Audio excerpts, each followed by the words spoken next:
Es un placer estar con ustedes, amables oyentes, en su programa Diálogo Bíblico. Con ustedes el pastor Juan Millán Orrego. Muy bienvenido, pastor. Muchas gracias, Raúl. Y quien les habla, Raúl Medina. Iniciamos una nueva semana de conversación basado en la temática general descanso en Cristo. Un tema maravilloso en realidad, a veces un poco complejo para nosotros entenderlo, pero en esta semana vamos a conversar de dos palabras: venid a mí. Cuando uno habla de venir, este es un llamado de alguna manera a una invitación que se hace que, en primer lugar, que vengan. Y en segundo lugar indica que alguien está por otro lugar, por otro lado, por otro camino, va por otro sendero y alguien lo está llamando para que se mantenga o se vaya por el sendero equivocado. El texto central está allí en Mateo 11:28 de ese capítulo, vamos a conversar en realidad. Y dice: venid a mí todos los que estáis trabajados y cargados, y yo os haré descansar. ¿Qué te da la idea cuando habla de este texto? Bueno, en primer lugar, la palabra, tú hablaste sobre venid, es un imperativo. A mí, uno se pregunta, ¿y quién es el que invita? ¿Qué características tiene? Y ahí entonces cobra importancia a mí, ¿ya? Eso se aclara mejor con el verso 27, el verso anterior de que tú leíste, Raúl. Allí en ese verso 27, todas las cosas me fueron entregadas por mi Padre.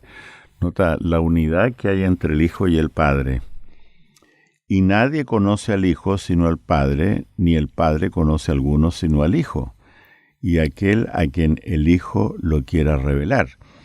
Entonces, en esta unidad entre el Hijo y el Padre del Hijo, se da este verso: venid a mí todos los que estáis trabajados y cargados, y yo os haré descansar. Es decir, vale la pena ir donde el Señor para el descanso, porque el Señor tiene la disposición a otorgarlo y tiene el poder para otorgarlo. Es decir, puede mover las piezas, unir los cables, arreglar las circunstancias que nos agobian, de tal manera que no seamos libres de responsabilidades y preocupaciones, pero sí tengamos descanso. Así que, evidentemente vamos a ver después que esta es una condición. Si tú quieres descanso, la condición de la Biblia es venid a mí. O sea, ir no a un cuerpo de doctrina, no meramente a una práctica ritual, sino ir a una persona. Ahora hay una situación que se presenta acá en el capítulo que es un poquito preocupante, porque podría ser que busquemos descanso en otras personas que sean sabias e entendidas. Y Jesús en el versículo 25, él hace una especie de oración así, dice: en aquel tiempo respondió Jesús, dijo: te alabo, Padre, Señor del cielo y de la tierra, porque escondiste estas cosas de los sabios y de los entendidos y las revelaste a los niños. En otras palabras, él está diciendo: mire, esos son sabios, son entendidos, por favor, no busquen en esa sabiduría el descanso, porque solamente el descanso se da en Jesús. Que Él sí puede darnos un verdadero descanso, porque en primer lugar nos hizo, nos creó, nos mantiene y además nos puede dar una tranquilidad en el camino que de alguna manera nos hemos estorbado, nos hemos dañado, nos hemos manchado, y Él sabe cómo limpiarnos. Por eso que es tan linda la expresión venid a mí todos. Claro, y fíjate todos. Que lo que Cristo dice aquí en Mateo 11:28, con su contexto del verso 27, que es muy importante, es un eco de lo que ya el Dios Jehová, el Dios que vemos en el Antiguo Testamento, el mismo Dios pero con otro nombre, le dice a su pueblo, aquí en Jeremías 31, en un son de renovación del pacto. Recuerda que ya leímos alguna vez en estos micrófonos que hará un nuevo pacto. Pero ahí en el capítulo 31, verso 33. Pero en el verso 25 dice: porque satisfaré al alma cansada y saciaré a toda alma entristecida. ¿Ya? o muy deprimida.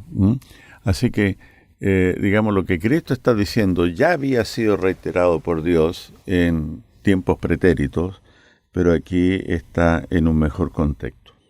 Este concepto de yo os haré descansar está asociado al arrepentimiento, fíjate, porque él cuando habla aquí en el capítulo 11-20 estaba mirando qué es el contexto, porque de improviso uno mira el texto y algo está hablando Jesús antes, porque dice entonces, interesante esa palabra, entonces comenzó a reconvenir a las ciudades de las cuales había hecho muchos de sus milagros, porque no se habían arrepentido, dice. En otras palabras, él está diciendo estas ciudades tuvieron la oportunidad de descansar en mí, de venir a mí, de ser mis discípulos, porque esa es la idea de él aquí también, porque él dice, os hará descansar, y al parecer ellas no habían hecho caso. Están algunas ciudades como Corazín, que en realidad es medio complicado ubicarlas, Bethsaida también, y luego hace unas comparaciones que son muy duras, porque él dice, porque si en Tiro y en Sidón se hubieran hecho los milagros que han sido hechos en vosotras, a estas ciudades, tiempo ha que se hubieran arrepentido en silicio y ceniza. Es dura la expresión que hace. Incluso yo estaba mirando acá que habla de Capernaum, pero también habla de Sodoma y Gomorra, y entonces... Sí, es un asunto... Bueno, ¿cuál es la carga de la cual el Señor nos hará descansar? Evidentemente que está aquí implícita la carga que significa la vida misma, ¿no es cierto?, con todas sus preocupaciones. Pero seguramente los contemporáneos de Cristo, los que escucharon el discurso del Señor, entendieron algo más.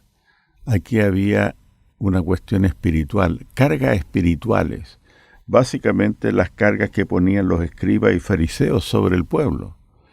Y el Señor siempre estuvo en tensión con estos dirigentes que enseñaban una cosa y ellos practicaban otra, ¿ya? Es por eso que cita a Sodoma y Gomorra en términos de cómo el Señor va a retribuir, cómo el Señor va a disciplinar a esta gente que está poniendo cargas innecesarias sobre el pueblo de Dios. Así que aquí, en este texto, no solamente están implicadas las cargas del trabajo, eso que el Señor dijo al principio, con el sudor de tu rostro comerás el pan, Génesis 3:19, sí. En el trabajo para ganarse el pan hay sudor, hay sacrificio, hay esfuerzo, hay cansancio. Pero aquí se está refiriendo también a otro tipo de cargas que agobian, que son cargas religiosas. Fíjate, Mateo, entonces, entrando Jesús en la barca, pasó al otro lado y vino a la ciudad, y sucedió que le trajeron a un paralítico. Es increíble cómo Jesús, de alguna manera, está expresándonos que había un problema, que muchos lo aceptaron y solucionaron su problema, como este paralítico. Y otros, viendo todas estas cosas, no encontraron el descanso en Jesús. Eso es preocupante, porque también podría suceder hoy día con nosotros. Bueno, amables oyentes, dejamos hasta acá nuestra comprensión. Nos vamos a encontrar mañana. Bendiciones.